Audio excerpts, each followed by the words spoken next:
All right. So good evening, everybody. Welcome to our November webinar. My name is Dinah Siatu, Certified Optometric Vision Therapist for Daniel and Davis Optometry, and I'm happy to have you all. I wanted to especially welcome anyone who's joining us for the first time, or anyone who's been joining us over the last few months. Welcome. So happy to have you.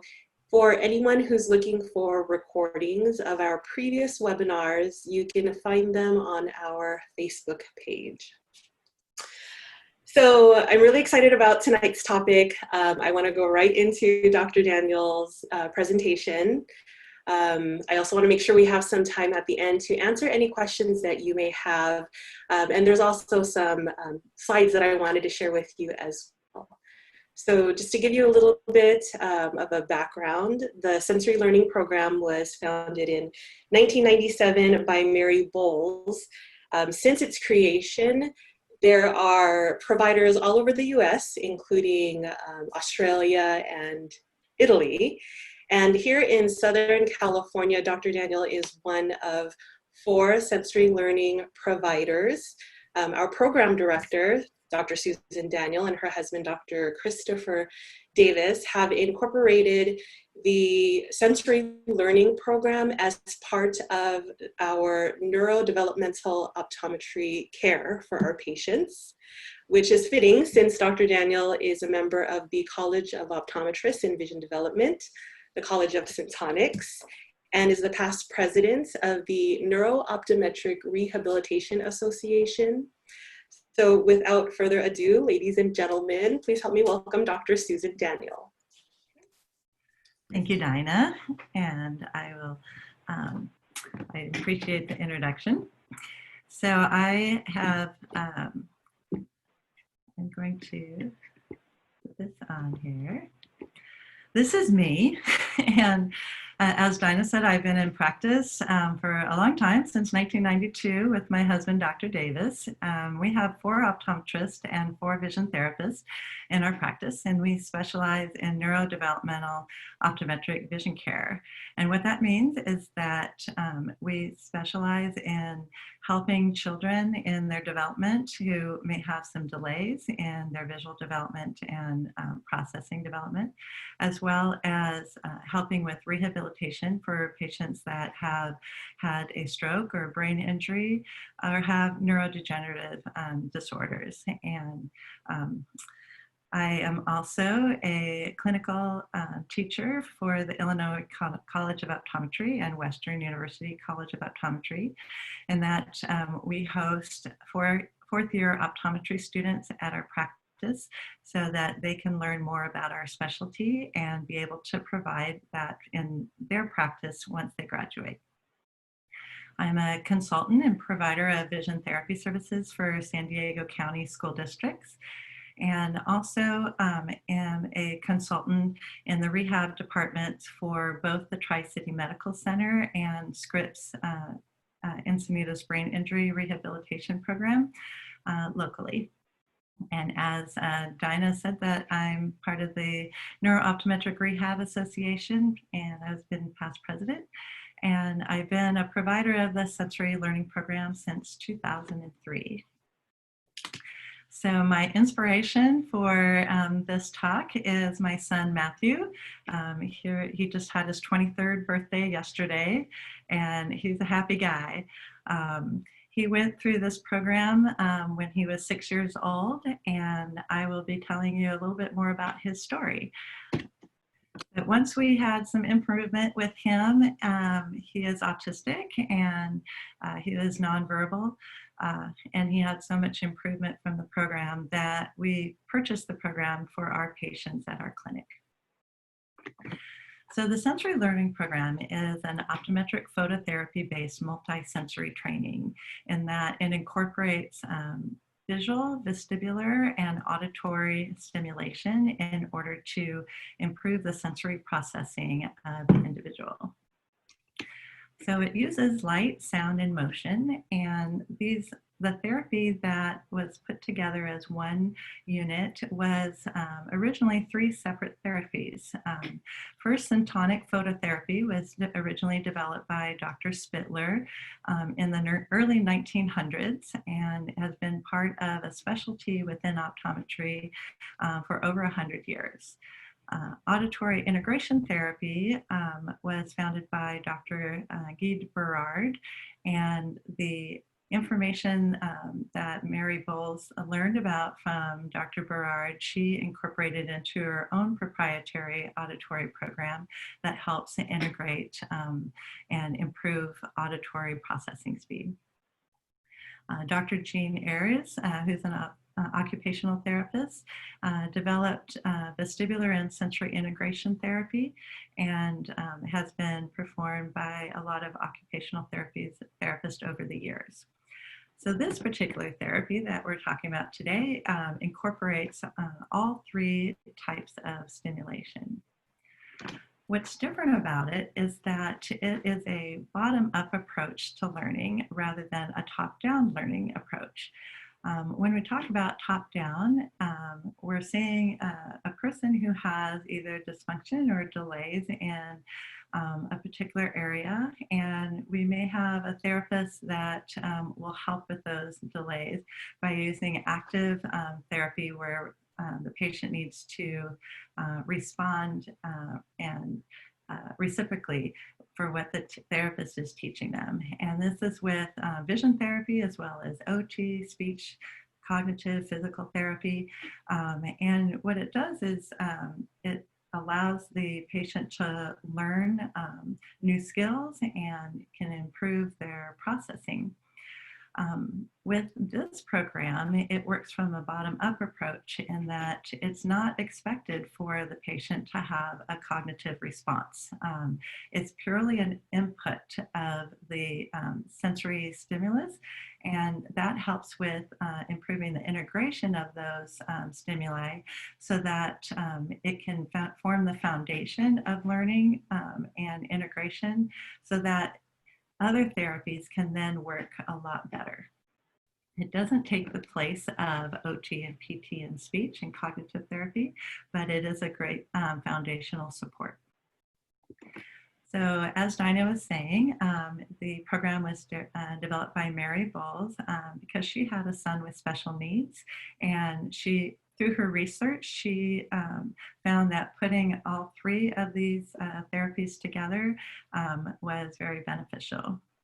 The program consists of 12 consecutive days in the office with 2 30-minute sessions a day, and then it's followed by 18 days of home therapy for a combination of 30 days. And I'll go more in detail about what those therapies are about. But before that, I want to talk about, there's 8 sensory systems. Our vestibular system controls our sense of where our head and body movement is through space. It controls our balance, posture, and orientation, and it tells us whether we're accelerating or decelerating. The auditory sense is in charge of hearing and auditory information process. Visual sense is in charge of seeing and visual information processing. Proprioception is with our sensation of where our muscles and joints of our body are, and they inform where our body is in space. Our olfactory sense is our sense of smell. Somatic sensation is our sense of touch and pressure, pain, and temperature. Our gustatory is our sense of taste. And interoception is our sensation related to our internal organs, such as when we get hungry or when we get thirsty. So our vestibular system, that is controlled by our inner ear, in that we have 3 semicircular canals and otolith organs called the utricle and centricle. Out of the 3 semicircular canals, the horizontal canal detects rotation around a vertical axis, such as when you do spins in ice skating. Our anterior semicircular canal detects movement forward and backward plane as if nodding or doing somersaults. Our posterior canal detects movement in a frontal plane as if we're doing cartwheels. And then our otolith organs sense the linear acceleration and its gravitational equivalent. So symptoms of vestibular processing delays, such as with children, are both a hypersensitivity to movement or can be a hyposensitivity to movement. With hypersensitivity, a child may feel insecure or imbalanced. They avoid movement when their feet is off the ground, such as swinging, because they're less grounded. They may move very cautiously or slow, can be awkward or imbalanced, and have motion sickness or car sickness. Someone who is hyposensitive to movement could be in very constant motion, have difficulty sitting still, have difficulty sustaining concentration without having to move. So if they're reading or trying to write, they have to keep their body moving in order to stay concentrated. They may impulsively run or jump and seem to be unaware of danger, to where they may dart out into the middle of the road or be run into something because they aren't paying their attention to their peripheral vision. They appear not to become dizzy when they're spinning. You'll see some kids that just spin and spin and spin, but they don't get dizzy. And that can be a hyposensitivity to movement. Symptoms of vestibular dysfunction, like someone who has a vestibular disorder or has had a brain injury, can be dizziness or vertigo. Vertigo is more of a spinning, an imbalance and spatial disorientation where they are in space. Blurred vision, because our vision and our vestibular system work coordinating together, and when there's a problem with the vestibular function, it can cause the vision to shake and cause a blurred vision. And this mismatch between what we see visually and with our vestibular system can cause nausea, because things don't seem to be where you think they are. So if you go to walk through a door, but the door is, you're unsteady, and the door, your peripheral vision is not telling where that door is, you may run into it, and then you feel like, I'm going to be nauseous for that. It can cause hearing difficulties and also ringing in the ears. And because there's that mismatch, there's anxiety and fear. And you can have change in your heart rhythm to where it can rapidly increase in speed and then decrease and then rapidly increase. And sometimes this is not due to anything that is happening, but is that your vestibular system is not working. So what we do in the sensory learning program is that we want to stimulate the vestibular system in a slow, methodical movement so that the body can coordinate the visual system along with the vestibular system at a rate that is easier for the patient to bring in. When a person is coming who has a vestibular dysfunction or delay, and they're walking through space and things are coming at them, they have like children walking by, or they're in a crowd, that is very difficult for them. So with this program, what it does is that the patient lays down on a table. They are looking up at a light source, and that's what the box is on the picture that's above. And the patient is in the dark. It's in complete darkness, except for the light source. And so as the table is moving and you're lying down on the table, after you've been on it for a few minutes, you do not feel like you're moving. It looks like the light is moving, even though the light's not moving and you are moving. And so patients, most patients do not get dizzy when they're on the sensory table. Now, when you see the table moves in a 90-degree fashion, in the first session that we do, the table moves up and down and side to side. So it's stimulating 2 of the 3 semicircular canals. And so it crosses the visual midline and the body midline as they're looking at the light. Then the second session, the table moves 90 degrees and the table goes up and down and forward and back. And what that does is stimulate as if you're doing somersaults for a half an hour, whereas the opposite direction is as if you're rolling down a hill for a half an hour without actually having to move. And that's helpful for a lot of our patients who do have ambulatory problems where they may be in a wheelchair or the vestibular system is so sensitive that they have trouble walking. This one, it stimulates that vestibular system without them having to move their body. The table moves it for them. So our auditory system.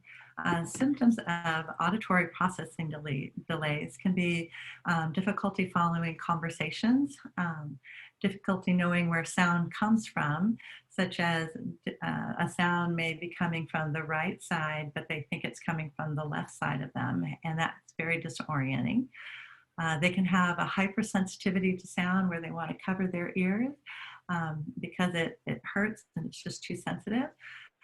Or they can have a hyposensitivity where they like lots and lots of sound to come and maybe make things very loud for other people, but they need that extra stimulation. They may have difficulty remembering spoken instructions, particularly if there are multiple sequential steps. And they may have difficulty understanding what people say, especially in a loud place if more than one person is talking. And they may have difficulty hearing small sound differences, such as, please raise your hand, and you hear something like, please haze your plan. I'm hearing impaired, so my whole family knows that I do this all the time. Actually, I do almost all of these symptoms. But luckily, my visual system works better, and that kind of helps with compensating for that.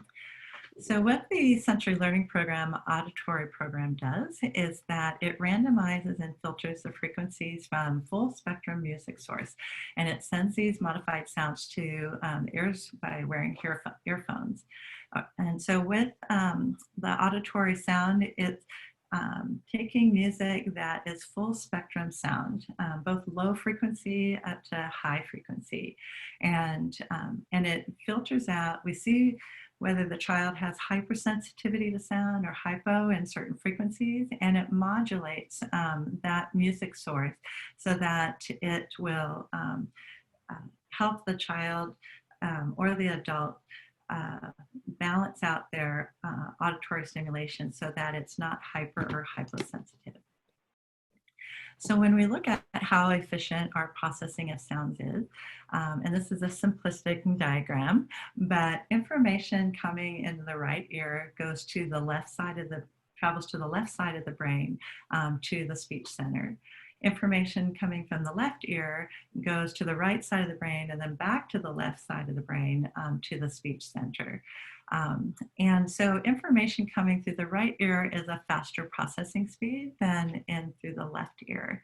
And so part of the program also stimulates the right ear to become more dominant, so that improves auditory processing speed. So our visual system. What the sensory learning program visual stimulation does is that it works on eye movement with visual tracking, because as the table is moving up and down and side to side and the light is still, but it appears to where the light is moving up and down and side to side, it's working on the visual tracking skills. And it's also working on the eye's ability to converge their eyes and then diverge and converge and then diverge. So it's very helpful for patients who have trouble with their eye movements after a brain injury or have developmental delays, because there's nothing else to look at in the room other than the light.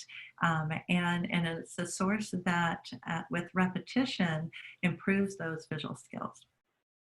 The third thing that is really the most important part of this program, I think, is using the syntonic phototherapy light in order to balance the sympathetic and parasympathetic nervous system. So looking at the symptoms that you may have when you have an ocular motor or eye teaming delay is that you can have eye strain with eye movements, headaches, usually frontal type headaches that are associated when you're looking at near, blurred vision, either at distance or near, double vision, which is probably the most difficult symptom for people to deal with because it causes a lot of problems with your depth perception and telling where you are in space. You can have decreased visual attention. Your head can get too close to the paper. You're tilting or turning your head in order to avoid double vision. There may be an overlapping of letters or words when you're reading, and that can cause skipping lines or skipping words or omitting words. And you can have spatial localization problems where you go to like grab your glass of milk and you knock it over because the milk is not where you think it is visually. And you can have deficient ball playing skills, like catching a ball in up gaze or rolling a ball towards you, because that's a visual pursuit, which is that visual tracking that I was talking about. So the autonomic nervous system controls, it's a involuntary control and regulation of our organs and our systems and to maintain a balance and helping the body adapt to the environment. So in the autonomic nervous system, we have both the parasympathetic and the sympathetic nervous system. The sympathetic nervous system is our fight or flight, in that when it raises our it dilates our pupils, it raises our anxiety, it's running from the bear, it's saving us for survival, it dilates the lungs so that you can breathe better, it stops digestion at the point because it's more important to run away from the bear, and it has all of these, it stops digestion, and it also relaxes the bladder. So with the parasympathetic nervous system, it constricts the pupils, it stimulates salivation, and it slows your heartbeat, it constricts the bronchi, it works on digesting your food, and it helps with sleep. So we need both of these systems to be working hand in hand to each other so that one can turn on and one can turn off, so that we go about our day and we have our sympathetic nervous system going, then we relax to eat, and then we digest, and then we go about our day, and then we can sleep later. And so it's all involuntary control. But when these systems get out of balance, then and it's stuck in one or the other system, then that can cause problems. So what we use to help balance that is, it's called syntonic phototherapy. Also, the literature will call it light therapy or photobiomodulation, which is a fancy word, which just means that light can modulate the organ systems by use of colored frequencies that are obtained through the eyes, and it can we use this type of therapy to improve visual attention, perception of space, and it decreases the symptoms of fight or flight. And the goal of the therapy is to balance the autonomic nervous system. And the autonomic nervous system controls our visual perceptual fields. And I'll tell you a little bit more about that. So here you see a cute little cow, and he looks happy. And then, you find out when you have a good peripheral vision that this isn't a cute little cow. This is a bull coming straight at you, and you need to go. And this is our fight or flight. So if you have this constriction of a visual field, that can be a problem. So if you're walking along some grass with a snake and you're not aware of the snake, then you can get bitten. If you're walking across the street and you're not aware of a car coming towards you, then you can get run over. So having our peripheral vision is very important. Our peripheral vision also is responsible for telling us where our body is in space. It detects movement and light, and When it's constricted, then our balance is very much affected, and we don't see a lot of what's important. We're just very focused on one thing that's in our field. So how we test for that is we do what's called a color visual field, in that we look at when the patient can see a small target that has a color. And we do a blue, a red, and a green color, as well as white. And the field on the right is a normal perceptual field. The field on the left is someone who has a very constricted perceptual field. So that's someone that would only see the cute cow's face and not the bull coming towards them. So when we test for this before the sensory learning program, then we often see these very constricted fields, and then when we test it afterwards, then it can be opened up. And once we open up that perceptual field, then physical therapy and vision therapy can work so much better, because now they have that open space that tells us where our body is in space. Now, we often aren't able to do this testing for a lot of our patients who are autistic or not verbal or not able to perform this test. But there is another way to test for that visual field, and that is checking the pupils. So what we do is the pupils, like I said before, the dilation is in sympathetic nervous system mode. Constriction of the pupil is in parasympathetic mode. So when we shine a light into the eyes and hold that light towards the eyes, what we're looking for is an initial constriction of the pupil, and then it will, in a normal balanced nervous system, it'll stay constricted for 8 to 15 seconds before then it goes into it's called hippus, where it will dilate and move.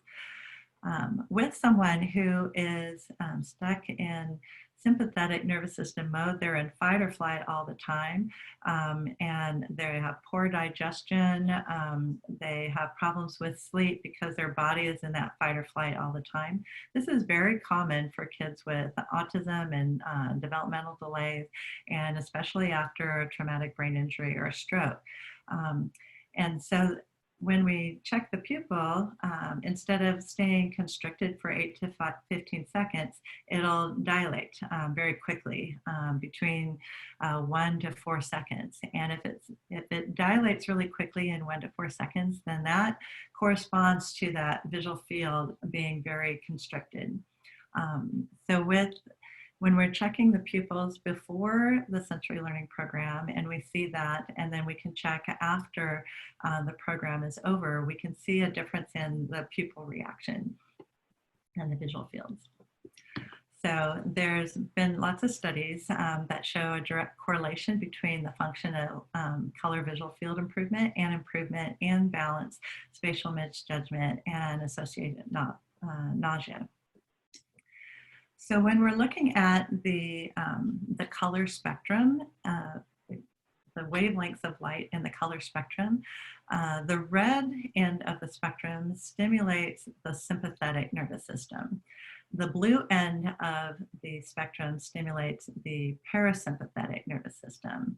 And this is where photonic phototherapy originated from, is that if someone is very low tone and someone with cerebral palsy or some brain injury where you just can't seem to get them awake, then we use the red end of the color spectrum in a light to basically wake them up and stimulate that.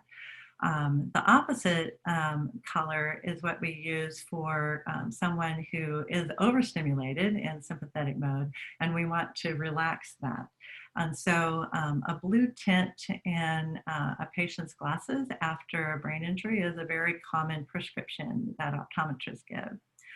So what we're doing with the sensory learning program is that We're stimulating both the sympathetic nervous system and the parasympathetic nervous system in order to challenge that system while we're doing a vestibular and an auditory stimulation simultaneously. So even though it looks like there's not much happening, there's a lot happening in this program in that it's doing that ocular motor, eye tuning, balancing the nervous system, and vestibular and auditory stimulation all the time. But it's something that we start with a sympathetic nervous system stimulating color, but always end on the parasympathetic because we want to get them excited and then calm down. And by doing that over the 12 days, it becomes more colors over the, by the 12th day, you have all 7 colors of the rainbow. But in the beginning, you start with 1. So what's the research that has been done on the sensory learning program? There's been quite a bit. So one of the things that we look at for children who've gone through the program is what symptoms are improved by it. Behavior and emotional responses, reading comprehension and verbal expression, balance and coordination, concentration and attention to the task, language development, reduced transition difficulty, and this means that transitioning from one activity to another, which can be very difficult for some children.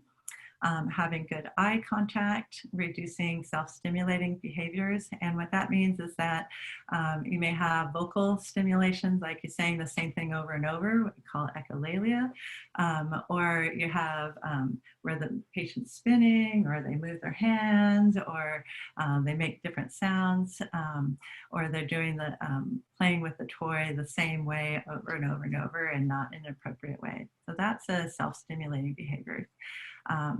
And compliance and receptive to learning. And so they did a parent survey after over 115 children who completed the sensory program, and 92% of the parents said the program was helpful for their child in these areas, and only 8 of the parents noticed minimal or no changes. So this is an example of an improvement of visual spatial perception of a child who drew a picture of a horse before the sensory program, and then the same picture of a horse 4 months later. And the same with a person who was writing, and you can see the difference in their writing and their spacing and their fluency in their writing just 8 months after the program. Some of the symptoms of a person who has post-concussion syndrome is blurred vision, double vision, fatigue, dizziness and vertigo, headaches, irritability, insomnia, inattention, photophobia, vertigo, hyperacusis, which is that hypersensitive hearing, and cognitive difficulties. So you'll see from these symptoms, it's a lot of what I was talking about, in that the patient experiences what we call post-traumatic vision syndrome. They can be stuck in fight or flight, and that can cause problems with that sleeping and with that light sensitivity because their eyes are dilated, and that hypersensitivity to sound. So there was a study of 56 patients who went through the sensory learning program, and they did a what's called the SCAT-5 test, which is a standardized test for patients with post-concussion, and found that in all of these areas, as you see with reading, concentration, photophobia, headaches, spatial misjudgment, imbalance, dizziness, writing difficulty, retrieval difficulty, which is that ability to like retrieve a word that you're thinking about, shut down from being fatigued, having double vision, sleeping difficulty, anxiety, and environmental triggers. That if you can see, all of those areas showed improvement after the sensory learning program. And overall, 84% of the patients reported substantial improvements in their symptoms, including the ocular motor-based issues, but also non-ocular motor-based symptoms, such as sleep or digestion, that improved. One of the other things that we work on, the other type of patients that we work with the sensory learning program is with patients who've had post-traumatic stress disorder. And with post-traumatic stress disorder, they'll have symptoms of affect regulation, where they get easily overwhelmed and have extreme reactions to different stimuli. They have difficulty with attention and consciousness, and emotions. They can dissociate from themselves during times of stress. They may have a negative view of themselves with self-perception, difficulty trusting others with the relationships, and they may have physical pain that is due to their emotional stress. And they have a worldview that may be looked through a dark lens, where life doesn't seem to make sense or purpose after post-traumatic stress disorder. So there was a study that was done where they had patients that did psychotherapy, and then patients that did psychotherapy along with the sensory learning program. And they found that there was a statistically significant improvement with PTSD symptoms with the one that had a combination than with just psychotherapy alone. So here's some testimonials. Here's my son Matthew when he was 6. He is autistic and had a seizure disorder and severe gastrointestinal disorder. Lots of sleep problems. He never slept, and when he did wake up, he would have a seizure. He has primary immune dysfunction, so he had very poor ability to fight off infections, whether it was bacterial or fungal, parasitic, you name it, he had it. And he had very poor coordination. He didn't walk until he was 4 years old, and even then he needed assistance to walk. He was nonverbal and had very delayed receptive language. It was very, very simple language that he would understand, such as, do you want to up? And then he'd wait and wait and wait, and then he'd like, oh. And so it was a very long processing speed for auditory processing, and his receptive language, he didn't really understand or respond to verbal directions very well. He had prosopagnosia, which is face blindness, to where he could look at different people, but wouldn't be able to recognize them, other than myself and my husband and one of his therapists and his grandma. Those were the only people that he was able to recognize amongst other people. He didn't recognize his sisters or his aunts and uncles or other therapists until they spoke. And then even then he had difficulty with that. He was very hypersensitive to taste in that he only ate 5 foods. He didn't like anything with textures, and so we had to mix up his food to where it was like liquefied so that he would eat it, because he didn't like texture. But he was very hyposensitive to sound. He likes things really loud. And so he would have every kind of musical toy going off at the same time. And what was very frustrating for him and for his teachers and us is that he would gain skills and then lose them. And so he would sometimes lose skills that took him a year to gain, and that was very frustrating. He didn't really interact with his therapist in that, like with his speech therapy, they may want him to produce a sound. There was never a reaction from him to what they were asking for. And that was with not just his therapist, but his teachers as well. So when we went to the program, I was writing down a journal of what I saw, and we started to see improvement, or I started to see improvements with him just on the fourth day. And he seemed to be much more aware. And so I decided I was going to try the ultimate challenge of getting a haircut for him, because he used to just scream bloody murder if you tried to get him to sit still to brush his teeth or get a haircut. And we actually were able to get a haircut and he wasn't screaming. And I thought, if that's the only thing that I got from this program, that was good enough for me. But then we found the next day, he was able to listen to his father on the telephone, and he recognized his father's voice, which was very emotional for us, that he was able to do that. On the sixth day, he was able to climb into his car seat unassisted. I was always having to move him through life.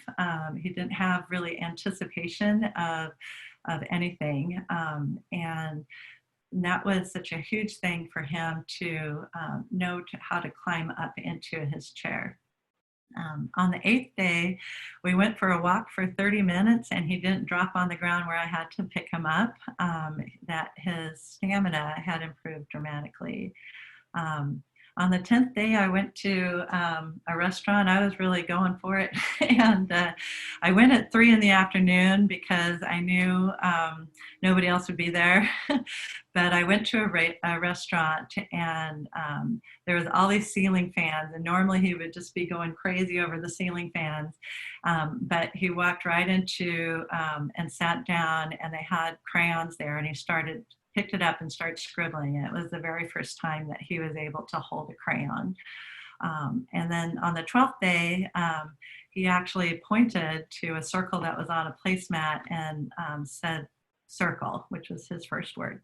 Mama didn't come back until much later, but circle, square, and triangle were his first 3 words. And so it was, most of the patients that we see may not have these dramatic effects right away. My son was very severe on the spectrum, and this is really what he needed, because his sensory system was so out of balance, that it made such a big difference for him right away. And when I went home with him, and when he went back to school, his teacher called me up and said, "What happened to him?" And I was like nervous, because whenever you get a phone call from your kid's teacher, that's always not a good sign. But she said he actually responded to circle time, to where they were singing Five Little Monkeys Jumping Out of Bed, and they said, one fell off and bumped his, and my son goes, head, and it just scared everybody because he'd never spoken before. So it was very exciting for them, because they didn't know that we had done the sensory learning program, and they found that all his therapies really started to take off after we came back from the program. So this is my son now, and I was telling him, when we came back home, he was able to recognize his sisters for the first time. His sleep was much better. His digestion definitely improved, and we saw his cognitive abilities improve as well. We were able to do more things with our family, and less self-stimulatory perseverations. He still has them, but they were really limiting his ability to do other cognitive tasks, because he was always so overstimulated. And so now he only gets really excited like that when he sees his sisters, or if you get him a new puzzle. That's his favorite thing.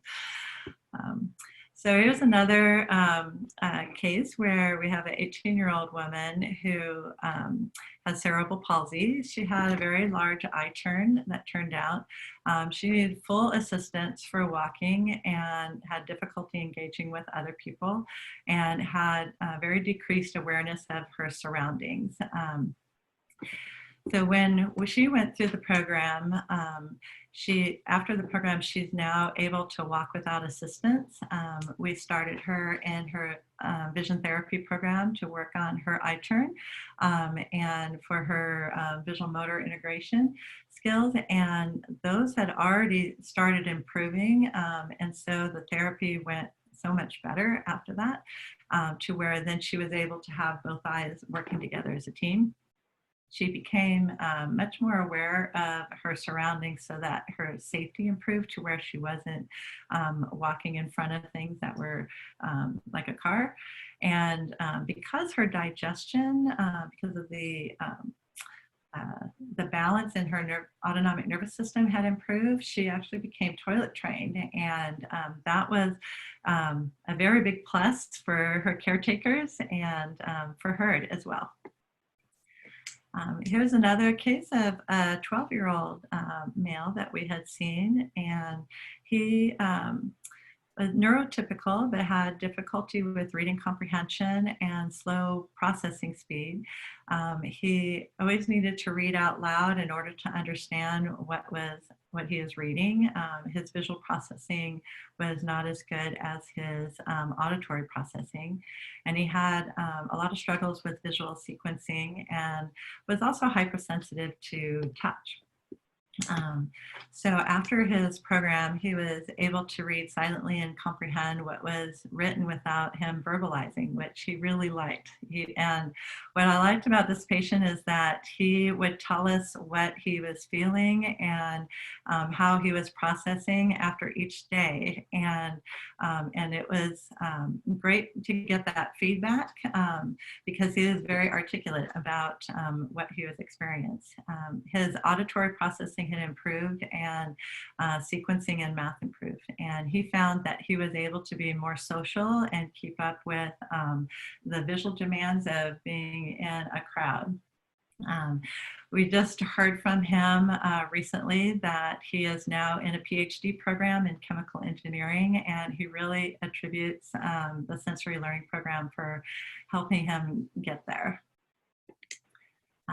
And so I have a 24-year-old male that has that we're currently seeing that has post-concussion syndrome and PTSD, and he came in with really extreme photophobia and head and eye pain, and this was almost a year after his injury, and he had been basically had to stay in his room in his house because he couldn't go outside. It was too much light, and the pain was difficult. He had to stay in a dark room.